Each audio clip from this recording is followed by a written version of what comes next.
안녕하세요. 여러분의 향기롭고 기분 좋은 국어학습 전략 파트너 도도한 카리스마 똑똑한 강의 톡 쏘시면 그녀 깡쌤 왔고요. 자, 오늘도 중1을 위한 오프닝 먼저 시작하고 출발해 보도록 하겠습니다. 자, 우리 친구들께서 함께하는 하이힐 오프닝 오늘 깡쌤이 뭐 주는지 궁금하시죠? 오늘도 당연히 하루에 2분 나만의 힐링 타임을 잘 준비했고요. 오늘 아름다운 명언 그리고 뭔가 가슴 속에 깊이 남을 수 있는 명언 하나 가져왔습니다. 어떤 아이냐면요. 바로 요 아이예요. 혹시 우리 친구들 그 데일 카네기라고 들어봤을까요? 짧은 인생 명언 중에 하나인데요. 자, 잘 보세요. 작은 성공부터 시작하라고 합니다. 성공에 익숙해지면 무슨 목표든 할 수 있다는 자신감이 생긴다는 이야기인데요. 작은 성공이 뭘까? 그렇지. 오늘 하루 내가 뭐뭐뭐 하려고 했어. 그거를 지켰어. 작은 성공이에요. 근데 그런 하루가 모이면 일주일이 될 것이고 그 일주일이 한 달이 되고 그 한 달이 1년이 되죠. 그럼 결국 그 1년들이 뭐 여러분의 인생이 돼요. 그렇게 계획과 실천을 반복하다 보면 여러분은 이미 목표 달성자가 될 수 있다는 거겠죠. 그러면 성공을 계속 그렇지 하다 보니까 거기에 익숙해 좀 더 범위를 넓히고 좀 더 가치를 높이 잡을 수도 있을 거란 얘기인 거예요. 그래서 제가 오늘 한번 준비해 봤고요. 깡쌤도 항상 다이어리 쓴다는 이야기를 합니다. 왜? 오늘 강의 뭐뭐 찍었고 몇 강 촬영했고 그다음 오늘 뭐 빠지지 말고 뭐 할 것이며 이런 거 다 체크하거든요. 여러분도 해보세요. 그러면 훨씬 더 내 인생이 이렇게 쌓여서 되게 보기도 좋고 아, 나 그때 이렇게 했었구나. 아, 이런 게 뭐였구나. 아시죠? 여러분 그 얘기 알아요? 자기가 쌓아온 7년이 그러니까 지금의 내 모습은 그동안 자기가 쌓아온 7년의 모습이래요. 멋있죠? 여러분 앞으로 여러분 응원하며 반드시 이 말씀을 잘 기억하시기 바랍니다. 자, 그건 그렇고 여러분 깡쌤이 늘 말하지만 제가 여러분 항상 소통녀잖아. 소공녀. 소통과 공감의 그녀. 자, 깡쌤 네 집 아실 거예요. 공스타그램 놀러 오시고 항상 태그 걸어주시고요. 그 다음에 정소영 깡TV 특히 죽고 싶어. 주저리 꼬리에 꼬리를 무는 그걸 알고 싶어? 네, 그거 연재하고 있으니까 잘 봐주시기 바라겠고요. 그 다음 또 우리 블로그라든지 여기 팬카페도 있습니다. 그 다음 우리 친구들께서 항상 깡쌤을 많이 응원해서 너무 감사해요. 이렇게 친구들이 포스터를 만들어줘. 포스터 깡쌤과 깡패 모두 즐기는 생생한 즐거운 강의 감사하고요. 여기도 마찬가지죠. 빠른 업로드 정확한 답변 성실한 강의자 즐거운 강의 열심히 하도록 하겠습니다. 자, 오늘도 즐겁게 깡쌤과 신나는 국어 속에 한번 빠질 준비 되셨죠? 지금 바로 고고싱 할게요.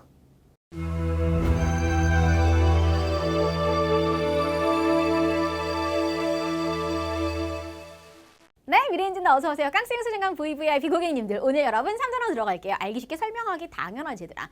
설명하는데 어렵게 설명하려면 뭐하러 설명하니? 그쵸? 누구보다 쉽게 설명이 제일 중요할 것 같습니다. 그 설명문 할 때 쉽다라는 거 평이성, 평범하고 이지하게 평이성이라는 성격 꼭 들어가잖아요. 자, 그렇다면 보다 대상을 효과적으로 설명하기 위해서는 방법이 있습니다. 그 비결이 무엇이냐? 첫 번째 소단어 봐봐. 설명 방법 파악하며 읽기라고 하였습니다. 그래서 여러분 데이비드 호크니 그림이 나와요. 깡쌤이 또 갔다 왔잖아요. 그 미술 전시회를. 재밌어요. 되게 멋집니다. 자, 그래서 선생님 그림에서 소리가 들려요? 세상에. 뭔가 공감각 느껴지는 동시에 여기 사용된 설명 방법을 하나하나 한번 찾아볼게요. 그래서 첫 번째 학습 목표는 글에 사용된 다양한 설명 방법을 파악하면서 읽으라는 거예요.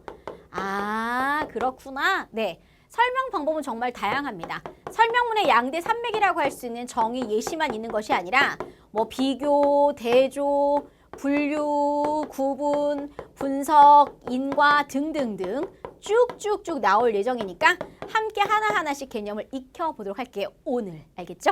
자, 그 다음 두 번째는요. 설명하는 글 쓰는 거예요. 콧구멍 왜 두 개일까? 그니까. 이유가 궁금하지 않니 얘들아? 요런 글로 확 땡겨요. 그쵸? 바로 요 글을 통해서 또 요런 걸 이용해서 글을 쓰는 거야. 읽었으니까 이제 써봐야 되겠죠? 그래서 대상 특성에 맞는 설명 방법을 사용해서 글을 써보자. 어떻게 보면 또 쓰는 거니까 여러분도 요걸 이용해서 글을 쓴다? 아하, 수행평가 유력한 후보구나 라는 것도 느낄 수 있을 것 같고요. 또 하나. 여러분 글을 쓴다는 건 대단히 힘들고 고된 작업이에요. 그래서 항상 이루어지는 게 뭐냐면 고쳐쓰기죠. 근데 또 고쳐쓰기가 나름 원리가 있어.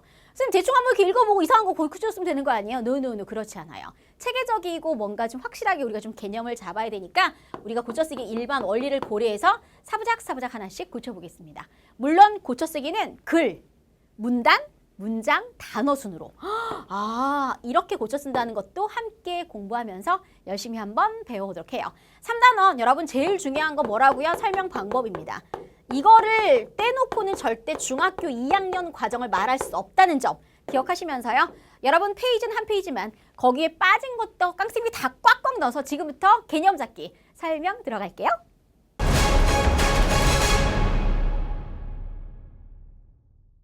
깡쌤 소중한 VVIP 중2 친구들 반갑고요. 자, 오늘 여러분 설명 방법 들어갑니다. 중2 필수예요. 국어 맛집에 오신 걸 환영합니다. 앞서거나 새롭거나 뻔하지 않은 깡쌤 강의 출발할게요. 자, 오늘 깡포인트 소개합니다. 깡쌤 강의는 보스 장렬, 인터넷 강의의 트렌드, 트로피, 베스트, 퍼펙트 기억하시고요.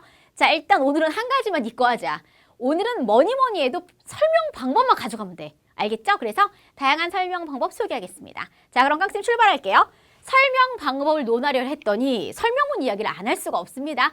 그래서 깡쌤 준비해 보았어요. 설명하는 글은 설명문인데 설명문 왜 쓰니? 그럼 초등학교 때까지는 설명하려고요. 맞아요. 근데 이제 중학생이시고요. 중2시잖아요. 그럼 어떻게 할까? 그치, 설명문 왜 쓰니? 그러면 오케이. 정보를 전달해서 독자를 이해시키려고 합니다. 그렇지. 얘들아, 우리도 강의 듣는 이유가 좀 더 쉽게 이해하고 싶은 거잖아. 그럼 이해하려고 하면 어떻게 설명하는 게 제일 좋아? 더 쉽고 정확하게, 그렇죠? 그렇다면 설명의 특성 한번 알아볼게요.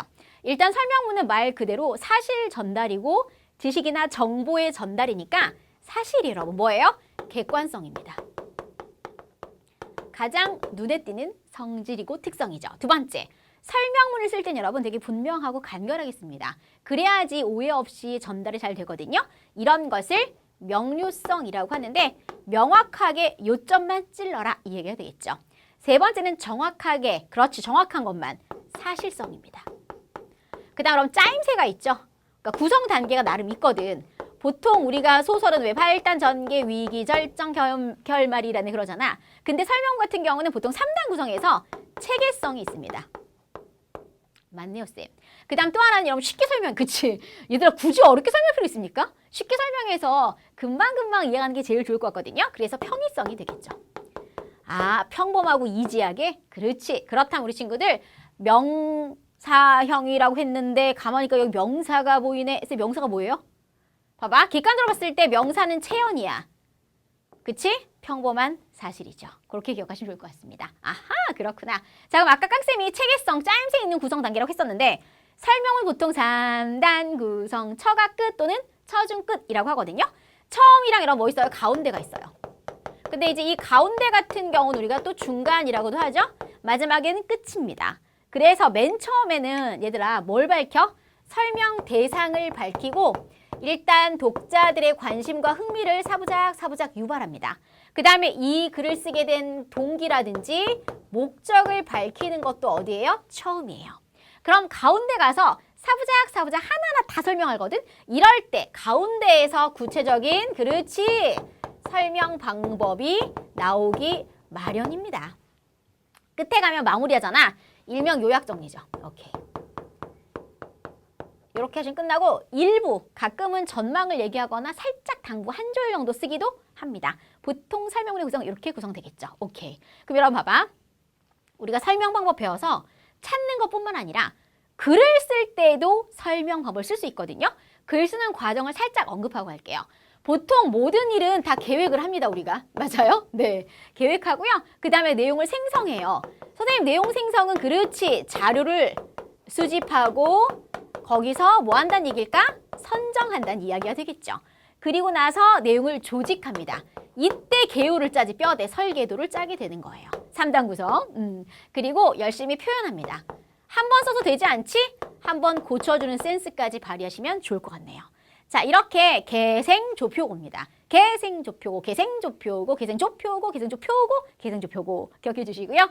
계획할 때는 특히 여러분 주제라든지 독자, 그리고 목적, 그 다음에 글을 실을 매체가 어디냐, 인쇄 매체냐, 뭐 영상 매체냐 등등을 생각하시면서 계획하는 게 제일 좋겠습니다.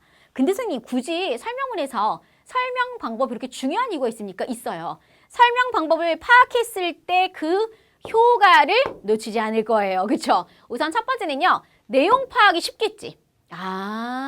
그 다음에 대상의 특성을 명확히 파악할 수가 있는데 왜 그러냐면 알아서 요거를 설명할 땐 요 설명법이 딱이야 라고 하니까 어떻게 보면 정말 세심한 케어가 들어가요. 그 설명 특성에 대해서. 그러다 보니까 대상의 특성을 확실하게 알 수가 있습니다. 뿐만 아니라 내용의 이 전개 방식, 내용을 어떻게 이야기를 풀어나가고 또 글의 구조가 어떤지도 매우 체계적으로 이해가 가능해서 정말 중요한 설명 방법이고 고등 때도 나옵니다. 자, 그럼 여러분 오늘의 하이라이트, 스포트라이트 가볼까요? 네, 다양한 설명 방법 볼게요. 자, 표로 한번 정리해 볼게요. 여러분 한번 출발합니다. 정의입니다. 정의. 정의는 얘들아 의미를 정한다. 그래서 대상이나 말의 뜻을 밝혀 설명하는 거예요. 뜻이라는 건 여러분 개념을 정리해 주는 거지. 제일 많이 나오는 게 뭐야? 뭐뭐란 뭐뭐를 말한다. 또는 뭐뭐란 뭐뭐를 뜻한다가 제일 많이 나오겠죠. 언어란 뜻이 있는 음성이다. 풍속화란 조선시대 서민들의 생활 모습을 그린 그림을 말한다. 이렇게 나오겠죠. 낱말 뜻 거의 사전이야. 사전. 두 번째 예시예요. 예시는 뭘까? 말 그대로 예를 들어 보임. 그러니까 구체적인 예를 들어주는 겁니다. 구체적인 예. 얘들아 우리나라 발효식 뭐가 있을까? 간장, 된장, 김치 등이 있다. 그런 거예요. 봄에 피는 꽃은 뭐가 있죠?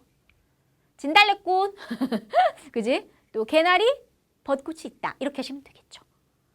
예를 들어주는구나. 보통 여러분 사실 설명문에서 정의랑 예시가 제일 많이 나오죠. 항상 예를 들어주면 훨씬 더 이해가 잘 가지 않아요? 그죠? 그 점 기억하시기 바랍니다. 자, 이제 여러분 비교 한번 볼게요. 비교는요, 둘 이상의 대상에 공통점을 들어서 설명합니다. 공통점. 예를 들어 깡쌤이 자전거하고 오토바이 얘기를 하는 거예요. 자전거랑 오토바이는 둘 다 이동수단이고요. 둘 다 바퀴 두 개예요. 가능하죠? 공통점이죠. 이렇게요. 그래서 보통 여러분 깡쌤이 비교 설명할 때 항상 요거 많이 하거든. 교집합. 그랬더니 수학생들께서 이 교집합이 고등으로 올라갔다며 친절하게 설명까지 해주셨습니다. 자, 여러분 이제 대조 갈게요. 자, 대조는 둘 이상의 대상에 이건 차이점이야 얘들아. 그러면 차이점은 어떻게 표시하면 될까? 그렇죠. 서로 반대되는 거죠. 아까 나온 김에 자전거랑 오토바이 보자. 자전거는 연료가 필요 없어. 친환경이야. 근데 오토바이는 연료가 필요하죠. 이렇게 다른 거죠. 이런 거 되게 많아. 시나리오랑 희곡. 연극과 영화. 맞네. 연극과 영화는 둘 다 맞아요. 극문학이에요. 극예술이고. 그런데 차이점은 일단 영화는 여러분 어때요? 시간과 공간의 제약이 없습니다. 촬영할 때. 그런데 우리 연극은 무대 위에서만 펼쳐지니까 시간과 공간의 제약이 있다는 거겠죠? 그런 차이를 들 수 있겠습니다. 또 하나 더 들면 여러분 그것도 돼. 발효와 부패. 둘 다 공통점은 미생물이 작용해서 물질의 성질을 바꾼다는 거야. 요거는. 근데 대조는 뭐야? 딱 봐도 부패는 느낌이 안 좋지, 썩어. 유해물질 나오는 거고 이건 좋은 물질. 이런 차이가 있는 건 그렇지. 대조가 됩니다. 자, 이제 여러분 인과 갈게요. 인과는 줄임말인 거 아시죠? 원인과 그렇지 뭐예요? 결과입니다. 그러면 원인과 결과에서 인과인데 내가 요즘에 기관지가 너무 많이 안 좋아졌어. 왜냐하면 초미세먼지가 너무 많아서야. 그렇지. 원인과 결과가 나오는 거예요. 항상 왜냐하면 때문이다. 따라서가 많이 나오고 나 요즘에 깡쌤 강의 듣고 서술형대세 매일매일 한강 다 열심히 했잖아. 그랬더니 서술형 다 맞았다. 이렇게. 그러면 원인과 결과가 되겠죠. 항상 여기는요. 까닭이 좀 많이 나오고요. 원인이 좀 많이 나옵니다. 왜냐하면 때문 이런 거 많이 나오고요. 이유. 자, 이제 구분이랑 분류 갈 건데 여기도 보면 알겠지만 여러분 이렇게 두 개가 좀 묶이잖아요.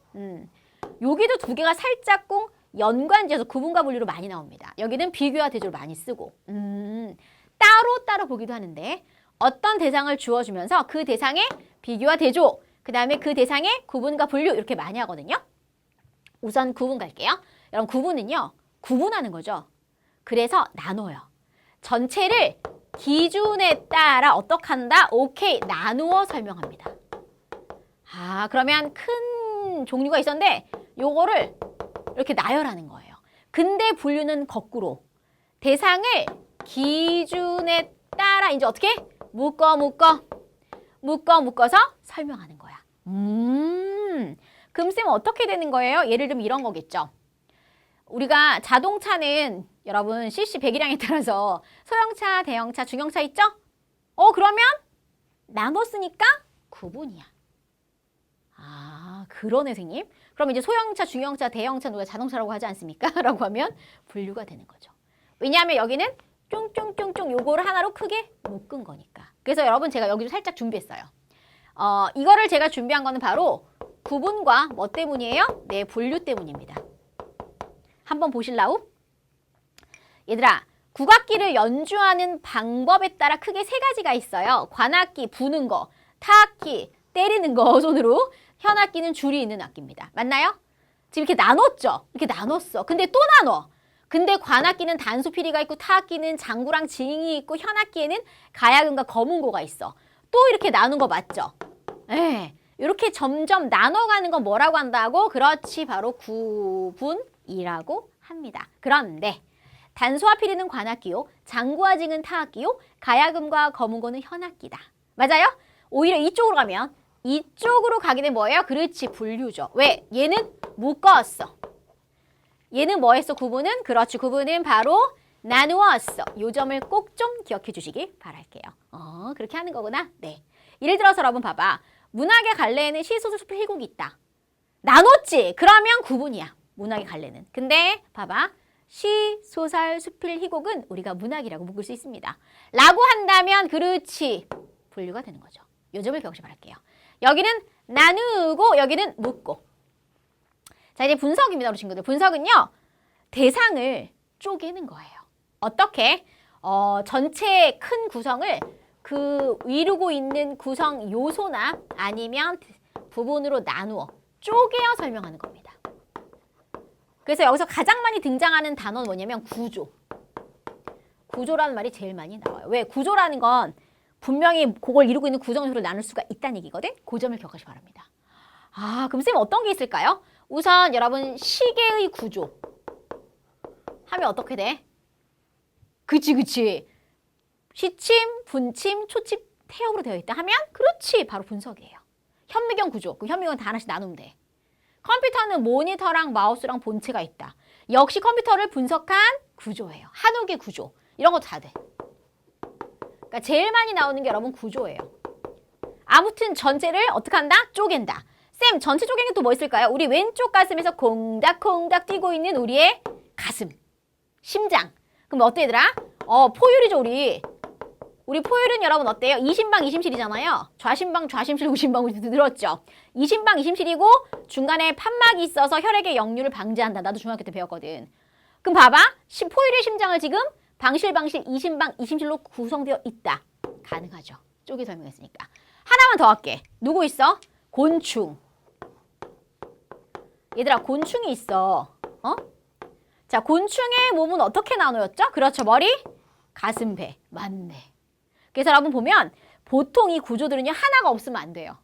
다 있어야 돼. 왜? 머리, 가슴, 배 중에 하나 없으면 얘 죽잖아. 그리고 심장도 좌심실이건 우심실이건 우심방이건 다 하나라도 없으면 큰일 나겠죠? 이렇게 전체를 부분으로 구성해서 쪼개요. 특히 구조란 말이 많이 붙으면 아하, 분석이구나 기억해 주시기 바랍니다. 아시겠죠? 오케이, 수고하셨어요. 자, 그다음 여러분 제가 살짝 추가한 게 있는데 여기 여러분 보이세요? 열거는 뭐니? 나열하는 거죠. 수학에도 원소 나열법 이런 거 있잖아. 쭉쭉쭉 쉼표가 여러 개 나오면 돼. 이렇게. 깡쌤이 좋아하는 음식으로는 갈치조림, 된장찌개, 탕수육, 칼국수, 수제비가 있다. 저 지금 뭐 한 거예요? 열거한 거예요. 깡쌤이 사랑하는 깡팬들은 착하고 성실하고 한결같고 솔직하고 예쁘다. 이것도 열거한 겁니다. 자, 이제 부연상수를 한번 가볼게요, 여러분. 부연은요, 살짝 더할부, 추가하는 거예요. 덧붙이는 거죠. 상수는 뭐야? 말 그대로 상세히 서술하는 거죠. 상세히는 어떻게? 자세히. 그렇구나. 여러분 인용은 많이 들어보지 않았어요? 인용은? 그렇지. 인용은 남의 말이나 혹은 글을 잠시 빌려오는 겁니다. 나폴레옹은 말했다. 불가능은 없다고. 이런 식으로. 맞아요? 가장 개인적인 것이 가장 창조로운 것이다. 창의적인 것이다. 그렇죠. 봉준호 감독. 뭐 이렇게 얘기할 수 있잖아요. 인용이에요. 그 점 기억하시면 될 것 같아요. 끝났습니다. 자, 우리 친구들 이런 식의 다양한 설명 방법은요. 앞으로 계속 나올 겁니다. 설명 나올 때마다. 그래서 지금 한 번 할 때 확실하게 잘하는 게 진짜 중요하고요. 여러분 어때요? 깡팬들 사랑해 I love you, you love me, see you again. 알겠죠? 오케이. 자, 그러면 사랑의 깡팬들 앞에 가서 저 깡포인트 하나 바로 뭐예요? 정리할게요. 근데 사실 깡포인트가 보나마나 하나밖에 없어가지고 요거예요. 다양한 설명 방법 기억하시죠? 기억하나요? 우리 함께 했던 깡포인트를. 그러면 요거 정리 한번 할게요. 초록색 표. 자, 오늘 초록색 표는 바로 요거였습니다. 우리 친구들. 다양한 설명 방법이었고요. 정의란 대상이란 말의 뜻을 밝혀 설명하는 거고요. 예시는 구체적인 예를 드는 거고, 비교는 공통점, 대조는 둘 이상의 대상의 차이점이었습니다. 인과는 원인과 결과요. 구분은 전체를 기준에 따라 나누어 설명하는 겁니다. 분류는 오히려 대상을 기준에 따라 묶어서 설명하는 거예요. 구나 분목, 그쵸? 기억하시기 바랍니다. 그 다음 분석은요. 어떤 전체 대상을 구성 요소나 부분으로 쪼개어 설명한다는 거 다시 한번 꼭 좀 기억해 주시고, 인용은 남의 말이나 글을 빌려오는 것이었고, 열거는 쭉쭉쭉쭉 쉼표를 2개 이상 나열하는 것이었고, 그 다음 부연 상술은 살짝 추가 덧붙여서 자세히 서술한다 기억하시면 되겠습니다. 정말 중요한 거 기억하시고요. 오늘 판선 얘들아 책이 없는 거고요. 쌤이 만든 판서기 때문에 여러분께서 깡포인트라고 하는 노트를 하나 만드셔갖고 깡쌤의 깡포인트를 고스란히 필기 하시면 어떻게 될까요? 나만의 시험 5문제 노트가 탄생할 수 있겠죠. 그 점 아울러 기억하면 좋을 것 같습니다. 자, 그나저나 선생님 마지막 코너가 있지 않습니까? 있죠. 뭐예요? 서술형 대세 빠밤. 오늘 서술형 대세 여러분 저 둔갑 좀 할게요. 오케이. 오늘 서대는 여러분 바로 요거죠. 네, 다양한 설명 방법. 다 내지는 않을게요, 여러분. 예, 몇 가지만 낼게요.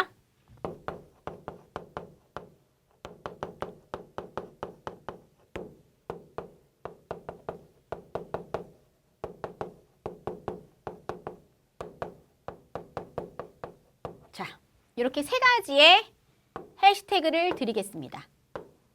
그럼 어떻게 해요, 선생님? 자, 요 3가지에 대해서 일단 각각 설명을 해줍니다. 비교가 뭐고, 대조가 뭐고, 분류가 뭐고, 구분이 뭐고, 분석이 뭔지. 그리고 설명하고 플러스 예문을 하나씩 들도록 합니다. 그럼 얘들 여기 지금 내가 묶어버렸잖아. 이렇게 비교와 대조라고. 그러면 비교란 뭐뭐를 말하고 예로는 뭐가 있다. 이렇게. 알겠죠? 아니면 비교와 대조는 공통점과 차이점을 말한다. 그 예로는 비교 이렇게 하시면 돼요. 아무튼 설명하고 예문까지. 각각 설명하고 예문까지. 그러니까 내 생각에는 이렇게 하면 좋을 것 같아. 설명, 쓰고 예. 요런 식으로 한 문장씩. 그러면 토탈 몇 개가 나오니 얘들아? 하나, 둘, 셋, 넷, 5개. 5문장 쓰면 되겠네. 알겠죠? 오케이, 좋습니다. 오늘 딱 하나만 낼게요. 여러분 이거 어따예요?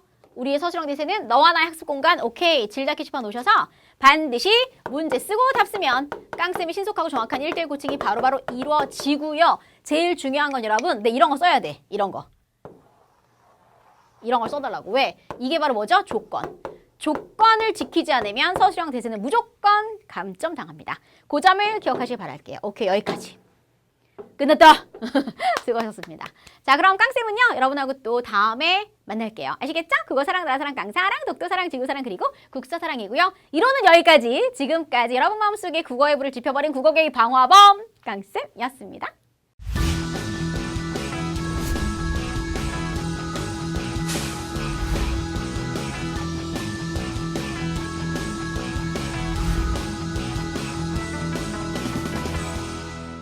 네, 우리 친구들 열심히 개념 잡으셨죠? 지금부터 열심히 문풀 가겠습니다. 먼저 풀어오세요. 달랑 4문제밖에 없습니다. 자, 그럼 깡쌤 지금 바로 들어갈게요, 여러분. 자, 1번 들어갑니다. 1번 여러분 이렇게 물어봤네요. 대상의 의미. 자, 의미를 밝히는 설명 방법. 자, 의미를 정한다 뭐였습니까? 맞아요. 정의가 되겠죠? 정답은 정의. 자, 2번 문제 갑니다. 여러분 2번은요. 은근히 중요하거든. 요거 별 2개 달게요, 여러분. 우선 밤새 비가 많이 내려서 하천이 불어났대. 비가 많이 온 것이 원인이 된 것이고요. 그렇죠? 그 다음에 하천이 불어난 것은 결과입니다. 우린 이런 걸 뭐라고 하지? 인과라고 하겠죠? 연극은 배우와 관객이 직접 만나는 반면은 서로 그렇죠. 차이점이죠. 영화는 간접이에요. 차이점은 우리가 뭐라고 했냐면 대조라고 배웠습니다. 자, 동물은 포유류, 양서류, 조류 등으로 나뉜다. 자, 나누거나 묶을 때 우리는 분류나 구분이라고 하는데 특히 구분 같은 경우 나누는 거 분류는 묶는 거였습니다. 자, 그럼 연결해 볼게요. 그러면 일단 분류 같은 경우 당연히 디귿이고요. 자, 대조는 어디로 갑니까? 네, 여기 있죠. 인건 어디 있습니까? 기억에 있습니다. 끝. 좋아요. 자, 이번에 3번 문제 한번 가볼게요. 3번은 OX 퀴즈고요. 일단 요 아이도 별 하나 달겠습니다.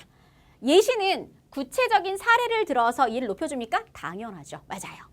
둘 이상의 공통점을 얘기하는 게 대조입니까? 그럼 공통점 아니요. 여러분, 공통점은 그렇지 누구예요? 바로 비교입니다. 그리고 대조는 제가 항상 요 표시하는 거 알고 계시죠, 여러분? 요건 차이점 되겠습니다. 그래서 틀렸고요. 자, 분류는 대상을 구성하는 요소를 부분으로 나눈다? 아니요. 대상 요소, 구성 요소를 쪼개는 건 우리가 분류가 아니라 뭐라고 하게 해요? 그렇지. 분석이라고 합니다. 그래서 얘도 틀렸네요. 오케이. 이렇게 하다 보니 벌써 마지막 문제 고고싱 4번입니다. 여러분 보기에 사용된 설명 방법이에요. 봄에 피는 꽃에는 목련, 벚꽃, 장미, 라일락 등이 있다. 이것은 봄에 피는 꽃의 예를 들어준 거네. 그러니까 뭐요? 예시죠. 끝났습니다. 수고하셨습니다. 와우, 여러분 일단 네 깡쌤 4번까지 다 했고요.